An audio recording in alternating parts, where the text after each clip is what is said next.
2 Chroniques, chapitre 24, et j'aimerais vous souhaiter une bonne écoute et à tous ceux qui nous ont rejoints sur Facebook, sur les réseaux sociaux, sur notre site internet. Nous vous souhaitons donc une bonne participation, que Dieu vous bénisse. Je rappelle donc la référence, 2 Chroniques, chapitre 24. On va faire une première lecture du verset 1er au verset 4, et la deuxième, ce sera du verset 13 au verset 25. Nous lisons ensemble, si vous voulez bien. Joas avait 7 ans lorsqu'il devint roi, et il régna 40 ans à Jérusalem. Sa mère s'appelait Zibja de Beersheba. Joas fit ce qui est droit aux yeux de l'Éternel pendant toute la vie du sacrificateur Jéhojada. Jéhojada prit pour Joas 2 femmes, et Joas engendra des fils et des filles. Après cela, Joas eut la pensée de réparer la maison de l'Éternel. On va lire du verset 13 au verset 25. Voici ce que la Bible dit. Ceux qui étaient chargés de l'ouvrage travaillèrent, et les réparations s'exécutèrent par leurs soins. Ils remirent en état la maison de Dieu et la consolidèrent. Lorsqu'ils eurent achevé, ils apportèrent devant le roi, devant Jéhojada, le reste de l'argent, et l'on en fit des ustensiles pour la maison de l'Éternel, des ustensiles pour le service et pour les holocaustes, des coupes et d'autres ustensiles d'or et d'argent. Et pendant toute la vie de Jéhojada, on offrit continuellement des holocaustes dans la maison de l'Éternel. Jéhojada mourut, âgé, rassasié de jours. Il avait à sa mort 130 ans. On l'enterra dans la ville de David et avec les rois, parce qu'il avait fait du bien en Israël et à l'égard de Dieu et à l'égard de sa maison. Après la mort de Jéhojada, les chefs de Juda vinrent se prosterner devant le roi. Alors le roi les écouta, et ils abandonnèrent la maison de l'Éternel, le Dieu de leur père, et ils servirent les Astartés et les idoles. La colère de l'Éternel fut sur Juda et sur Jérusalem, parce qu'ils s'étaient ainsi rendus coupables. L'Éternel envoya parmi eux des prophètes pour les ramener à lui, mais ils n'écoutèrent point les avertissements qu'ils en reçurent. Zacharie, fils du sacrificateur Jéhojada, fut revêtu de l'Esprit de Dieu. Il se présenta devant le peuple et lui dit : Ainsi parle Dieu. Pourquoi transgressez-vous les commandements de l'Éternel ? Vous ne prospérerez point, car vous avez abandonné l'Éternel, et il vous abandonnera. Et ils conspirèrent contre lui et le lapidèrent par ordre du roi dans le parvis de la maison de l'Éternel. Le roi Joas ne se souvint pas de la bienveillance qu'avait eue pour lui Jéhojada, père de Zacharie, et il fit périr son fils. Zacharie dit en mourant que l'Éternel voie et qu'il fasse justice. Quand l'Éternel fut révolu, quand l'année fut révolue, l'armée des Syriens monta contre Joas et vint en Juda et à Jérusalem. Ils tuèrent parmi le peuple tous les chefs du peuple, et ils envoyèrent au roi de Damas tout leur butin. L'armée des Syriens arriva avec un petit nombre d'hommes, et cependant l'Éternel livra entre leurs mains une armée très considérable, parce qu'ils avaient abandonné l'Éternel, le Dieu de leur père. Et les Syriens firent justice de Joas.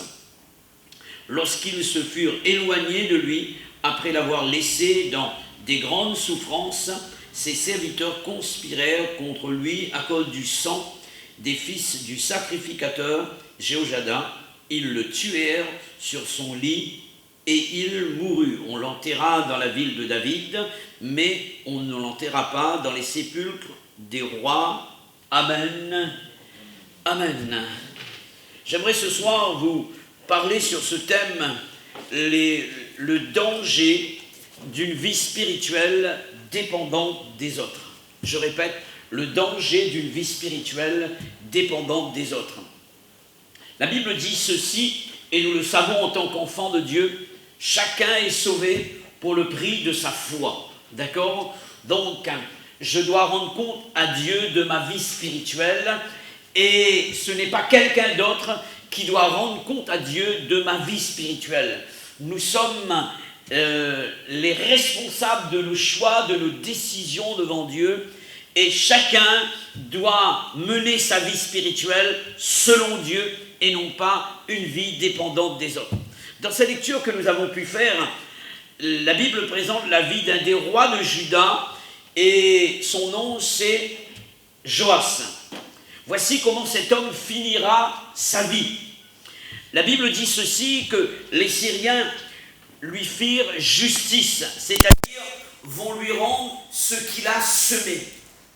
Joas récolte justement ce qu'il a semé. Ils vont le laisser dans une grande souffrance. C'est certainement suite à une blessure de guerre, puisque la Bible dit que les Syriens vont attaquer donc le peuple de Juda. Et les serviteurs du roi Joas, ses propres serviteurs, vont à leur tour profiter de cette situation pour achever le roi en le tuant sur son lit. Et il meurt à l'âge de 47 ans. La Bible dit qu'il a commencé à régner à l'âge de 7 ans, et c'est à 40 ans qu'il meurt. Donc, 40 ans après, il meurt, pardon. Donc, il a 47 ans. Joas, différent du roi de David et des autres rois de Juda, n'a pas eu sa sépulture comme les autres rois. La Bible dit ceci, il a été enterré comme le commun des mortels. Et ce n'était pas dans l'endroit là où on avait l'habitude d'enterrer les rois. Et différemment de Jéhojada, le souverain sacrificateur, la Bible dit ceci pour lui. Je lis avec vous dans le verset 15 et le verset 16. J'aimerais reprendre le texte si vous voulez bien. Il est dit ceci. Jéhojada n'était pas roi, d'accord? Il était le souverain sacrificateur. Et voici ce qui est dit de lui en ce qui concerne la fin de sa vie. Jéhojada mourut âgé et rassasié de jours. L'autre, il meurt à 47 ans. Et lui, il est dit, il avait à sa mort 130 ans. Vous voyez la différence? On l'enterra, il n'est pas roi, dans la ville de David, avec les rois. Et voici quelle en est la raison. Parce qu'il avait fait du bien en Israël à l'égard de Dieu et à l'égard de sa maison. Amen. Tout dépend de ce qu'on a fait de Dieu. Et c'est important de comprendre ce qui est dit ici, mes frères et sœurs. Deux hommes, l'un est roi, établi par Dieu, et l'autre est sacrificateur, établi par Dieu. L'un termine sa vie dans une condition catastrophique, dramatique même. Il est blessé, c'est un blessé de guerre, et la Bible dit que ses serviteurs, je le répète, vont achever le roi, ils vont le tuer, et on va l'enterrer, non pas dans un sépulcre des rois, mais parmi le reste du peuple. Terminer sa vie de cette manière.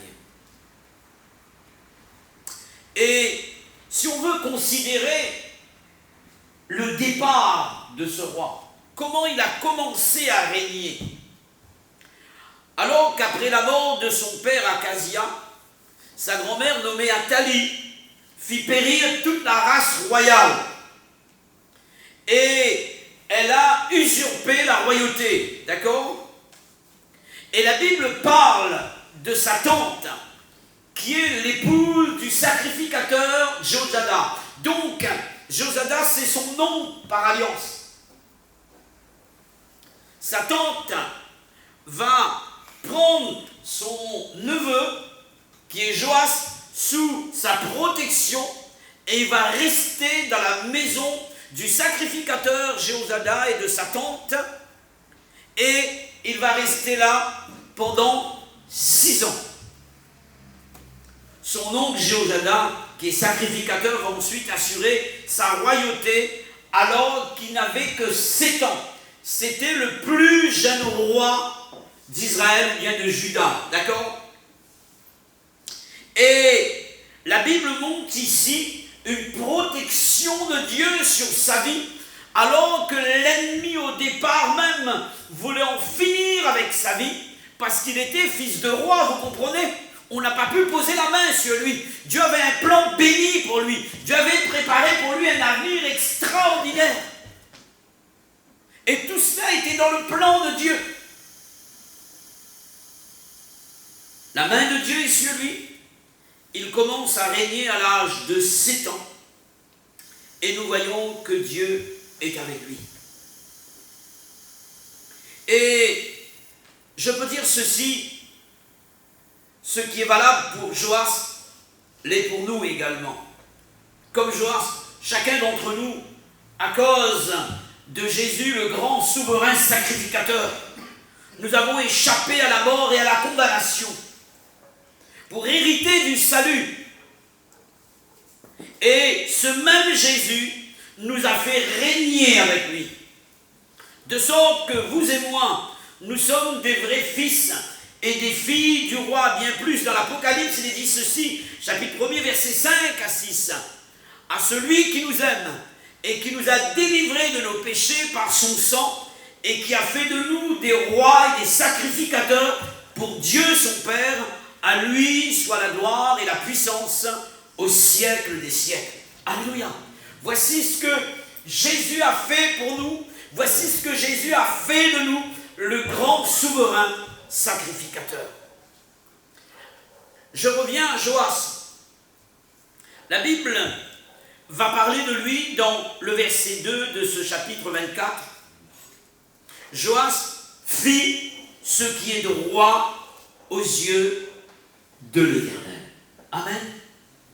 Un bon commencement. Il règne à 7 ans. Il fait ce qui est droit aux yeux de l'Éternel. Et plus loin, il dit ceci, qu'il va réparer le temple de Dieu, et pour permettre à Dieu, il va restaurer le temple, pour permettre à Dieu de régner dans ce temple-là. Il avait bien commencé. Mais, à un moment donné, il y a quelque chose qui va causer sa perte. Cet homme n'avait pas une vie spirituelle propre à lui. Sa vie dépendait de celle de son oncle, le sacrificateur Jéhozada. Voici ce que la Bible dit à ce sujet. On va lire ensemble, versets 2 à 3. Joas fit ce qui est droit aux yeux de l'Éternel pendant toute la vie du sacrificateur Jéhozada. Pendant que ce souverain sacrificateur est vivant. D'accord? Et dans le deuxième livre des rois, au chapitre 12, verset 2, il est dit, il fit ce qui est droit aux yeux de l'Éternel tout le temps qu'il suivit les directives de Jéhozada. Cela veut dire qu'à un moment donné, il ne va plus suivre les directives de Jéhozada parce que Jéhozada est mort.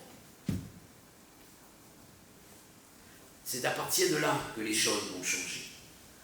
Parce qu'en fait, sa vie ne dépendait pas directement de Dieu, mais de cet homme de Dieu.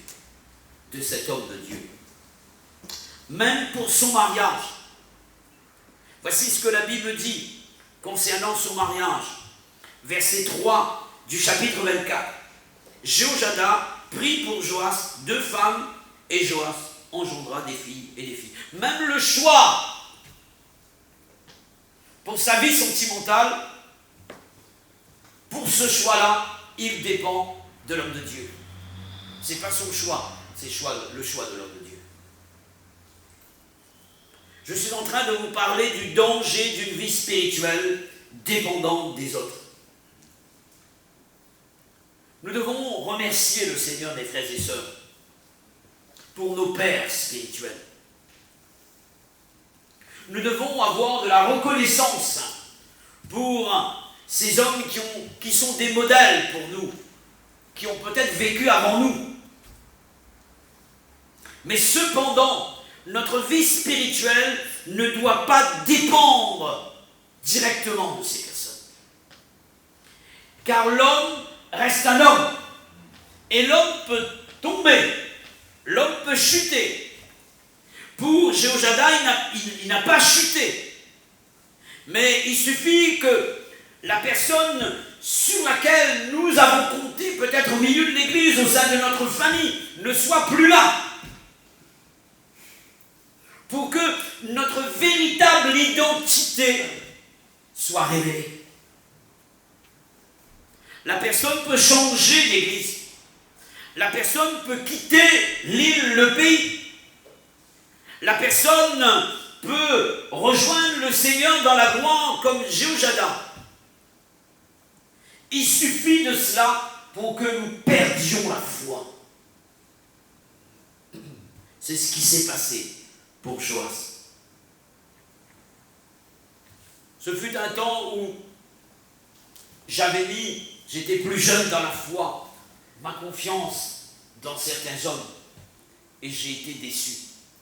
J'ai failli perdre la foi à un moment donné, à cause de mes yeux qui n'étaient fixés que sur des hommes spirituels, entre guillemets, dans l'église. Mais ces personnes sont tombées, et j'ai failli perdre la foi. Jusqu'à ce que Dieu me révèle et m'éclaire, me montre que tant que l'homme suit Jésus, je dois le suivre. Mais je dois avoir ma communion avec Dieu, afin de ne pas dépendre des autres. Je ne dois pas dépendre de l'atmosphère extérieure, mais je dois dépendre de Christ. Le modèle par excellence, c'est Jésus. Alléluia. Nous devons avoir les yeux fixés sur Jésus. La Bible montre ceci. Tout le temps que cet homme a suivi les directives de Jéhoiada, donc ça a été pour lui une vie spirituelle bénie. Dès que son oncle meurt, sa vie spirituelle meurt également. Voici ce qui s'est passé pour lui. On voit bien que c'est une vie qui dépend des autres. Dans le verset 17, après la mort de son oncle, il est dit, les chefs de Juda vinrent se prosterner devant le roi, alors le roi les écouta. Une fois de plus, on voit quelqu'un qui dépend des autres. Qui dépend des autres. Il y a de ceux qui sont bouillants dans leur vie spirituelle lorsque autour d'eux, les chrétiens sont bouillants. Il y a de ceux qui sont enthousiasmés dans leur vie spirituelle lorsque les autres sont enthousiasmés. Et si autour d'eux, il y a une froideur spirituelle, il y a une sorte de léthargie spirituelle, alors la personne faiblit dans sa foi. J'aimerais te dire de la part de Dieu ce soir que tu dois amener ton atmosphère spirituelle avec toi. Là où il y a la tristesse par rapport à une communion véritable avec Dieu, une vie dépendante de Dieu par la parole et par le Saint-Esprit, tu dois amener la joie là où il y a la tristesse. Tu dois amener la puissance là où il y a toutes sortes de faiblesses. Tu dois amener l'amour là où il y a la haine. Tu dois amener la force là où il y a la faiblesse. Parce que ta vie ne dépend pas de l'extérieur, mais ta vie dépend de ta relation avec Dieu. En fait, Christ est ta vie. Alléluia. Christ est ta vie. Qu'est-ce que la Bible nous dit de lui? Il va changer de Dieu. Il va changer de Dieu. C'est quelqu'un qui va tomber dans l'idolâtrie. Il abandonne la maison de Dieu.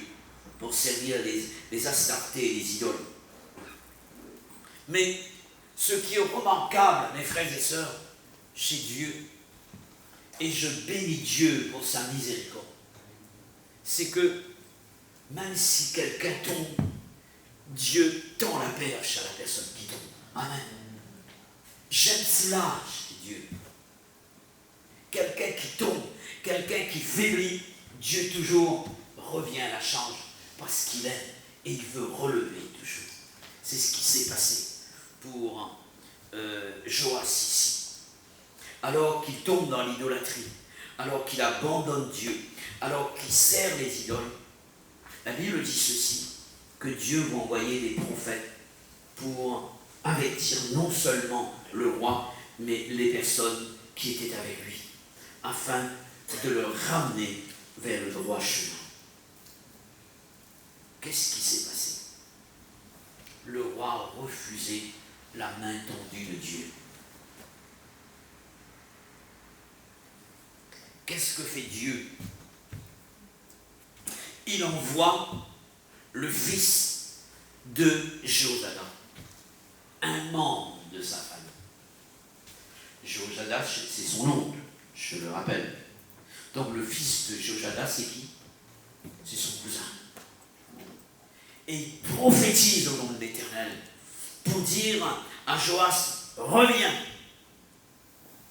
Qu'est-ce qui se passe? Une ingratitude à l'égard de son oncle.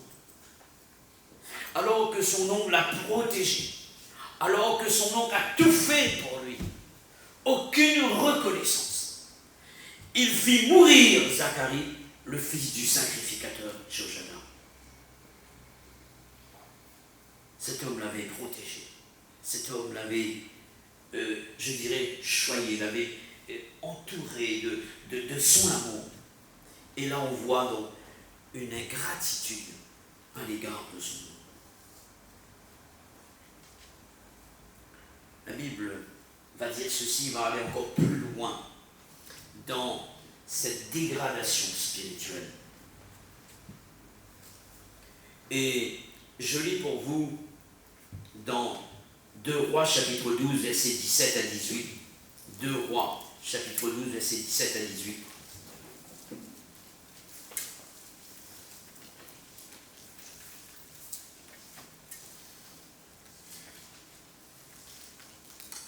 Voici ce que nous avons comme information. Alors Hazaël, roi de Syrie, monta et se battit contre Gath, dont il s'empara. Hazaël avait l'intention de monter contre Jérusalem, donc contre le roi Joas. Joas, roi de Juda, prit toutes les choses consacrées, ce qui avait été consacré par Josaphat, par Joram et par Achazias ses pères, roi de Juda, ce qu'il avait consacré lui-même, et tout l'or qui se trouvait dans les trésors de la maison de l'Éternel et de la maison du roi, et il envoya le tout à Hazaël, roi de Syrie, qui ne monta pas contre Jérusalem. Ici, il est question d'un roi ennemi qui vient attaquer Jérusalem et qui vient attaquer Joas du même coup. Qu'est-ce que fait ce roi? Il va faire un compromis avec l'ennemi pour qu'il soit protégé. Il a négocié avec l'ennemi. On ne négocie pas avec le diable. On ne joue pas avec le diable. Et qu'est-ce qui s'est passé? Nous avons lu l'histoire. Ici, il est question du roi de Syrie, d'accord? Et la Bible dit ceci, qui c'est qui va faire la guerre à Joas? C'est le roi de Syrie. C'est l'ennemi avec lequel il a fait un compromis. C'est cet ennemi qui va le détruire. C'est cet ennemi qui va le détruire. Mes frères et sœurs, cette histoire ici nous montre que nous avons besoin de dépendre entièrement de Dieu. Nous avons besoin d'être attaché à sa personne. Nous devons être des personnes aimant Dieu plus que toute autre personne. C'est vrai que nous devons aimer nos frères et sœurs. C'est vrai qu'il doit y avoir au milieu du peuple de Dieu des hommes de foi. Et lorsque nous lisons dans Hébreux chapitre 11, la Bible parle des témoins, des héros de la foi, des hommes qui ont marqué leur temps et leur génération par rapport à leur foi, de ceux qui ont eu la foi pour pouvoir fermer la gueule des lions, pour pouvoir éteindre les traits enflammés, pour pouvoir ressusciter certains morts, pour pouvoir vaincre des royaumes. Il est question de la foi qui nous permet de triompher. Et puis dans ce texte également, il est parlé des hommes de Dieu et des femmes de Dieu qui ont eu la foi pour pouvoir supporter la souffrance, pour pouvoir supporter toutes sortes de persécutions de la part de l'ennemi, et qui n'ont pas voulu obtenir les promesses de Dieu pour ici-bas, parce qu'ils avaient dans leur cœur les choses invisibles, les promesses qui sont certaines et qui sont réelles, mais qui sont réservées pour eux dans les cieux. Des hommes et des femmes de foi, dans Hébreux 11. Et dans Hébreux 12, il est dit, étant donné que nous sommes environnés d'une si grande nuée de témoins, que nous dit l'auteur de l'Épître aux Hébreux? Il va parler de ces témoins, de ces hommes de foi, de ces héros de la foi au milieu du peuple de Dieu, et qui sont morts. Mais il dira, nous donc aussi, puisque nous sommes environnés d'une si grande nuée de témoins, nous aussi. Cela veut dire que dans l'Église présente là où nous sommes, là il est question des témoins qui sont morts, d'accord? Mais il est dit, nous aussi, nous sommes environnés aussi d'une si grande nuée de témoins. Il y a au milieu du peuple de Dieu des hommes de foi, des hommes qui sont des exemples pour nous. C'est ce que la Bible dit. Rejetons tout fardeau et le péché qui nous enveloppe si facilement, mais courons avec persévérance dans la carrière qui nous est ouverte, ayant les yeux ou bien les regards sur Jésus, le chef et le consommateur de la foi, qui en vue de la joie qui lui était réservée a souffert la croix, méprisé l'ignominie, et s'est assis à la droite du trône de Dieu. Et il est dit, considérez en effet celui qui a supporté contre sa personne une telle opposition de la part des pécheurs, afin que vous ne vous lassiez pas l'âme découragée. Amen. S'il y a quelqu'un qui ne pourra jamais vous décourager, c'est bien la personne de Jésus. C'est bien la personne de Jésus. Je peux, moi, peut-être en tant que pasteur, en tant qu'homme, vous décourager. Parce que je peux ne pas être à la hauteur. Mais vos regards ne doivent pas être fixés sur moi. Le regard du croyant doit être fixé sur Jésus. Alléluia. L'apôtre Paul dira ceci, soyez mes imitateurs comme moi je le suis de Christ. Et il dira, si un ange, si moi-même je viendrai avec un autre évangile, si je me détache de la vérité, alors que je sois à la terre. Il est en train de dire que le modèle par excellence, c'est Jésus. Amen. Dans Colossiens, il est dit ceci, concernant notre vie, car vous êtes morts et votre vie est cachée avec Christ en Dieu. Quand Christ, votre vie, paraîtra, alors vous paraîtrez aussi avec lui dans la gloire. Et il y a des exemples de la Bible. Je pense à cette femme samaritaine qui a rencontré Jésus. Jésus va changer sa vie. Et elle va laisser sa cruche pour aller témoigner de son expérience avec Jésus. J'ai trouvé un homme qui m'a dit tout ce que j'étais, ne serait-ce pas le Christ. Et les gens de Samarie, du village là où elle était, ont entendu ce témoignage. Et ces personnes ont cru. Et puis à un moment donné, ces personnes ont dû faire leur propre expérience avec le Seigneur Jésus. Et voici ce que ces personnes laissent comme information par rapport à ce qu'elles ont vécu.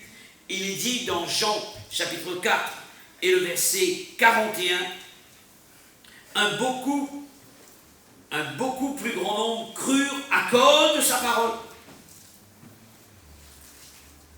Et il est dit, et il disait à la femme, ce n'est plus à cause de ce que tu as dit que nous croyons, car nous l'avons entendu nous-mêmes. Amen. Nous-mêmes. Et lorsque Jésus parle à cette femme samaritaine, c'est important ce que je dois dire là. Jésus dira ceci à cette femme, quelques versets plus avant, si tu connaissais le don de Dieu, et qui est celui qui te dit, donne-moi à boire, verset 10, tu lui aurais toi-même, amen, demandé à boire. Il parle à la femme samaritaine, il dit, si tu connaissais quel est le don de Dieu, il parle de lui, tu lui aurais toi-même demandé. La demande, c'est la prière, la relation avec Jésus. Et il est dit, tu aurais prié toi-même. Tu aurais fait ton expérience personnelle. Et là, elle a fait son expérience personnelle. Et les gens du village vont dire ceci, ce n'est plus à cause de ce que tu as dit toi que nous croyons, mais nous l'avons entendu nous-mêmes. Nous avons fait notre expérience nous-mêmes. Et nous savons vraiment qu'il est le sauveur du monde. Amen. Une expérience personnelle parle plus que tout ce que nous pourrons entendre comme témoignage autour de nous.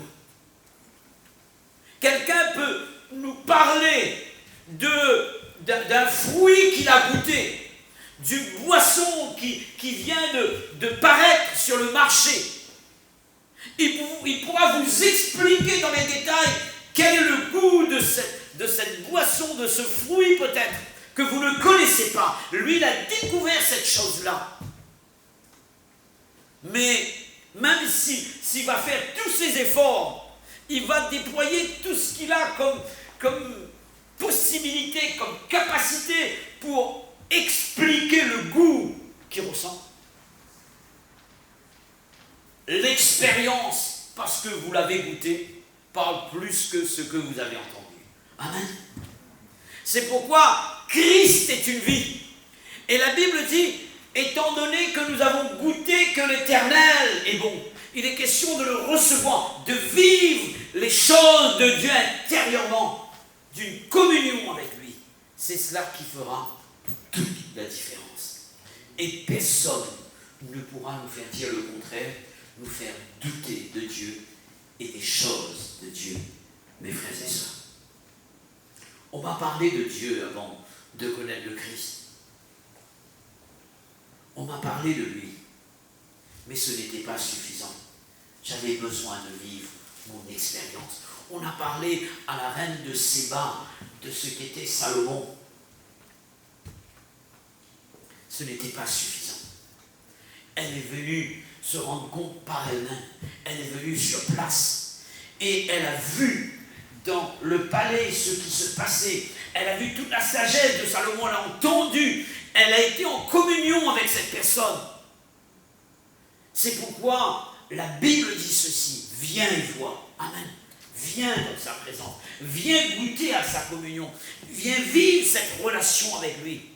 Et tu ne pourras plus dépendre des autres. Ta vie sera une vie baignée dans la communion de Dieu.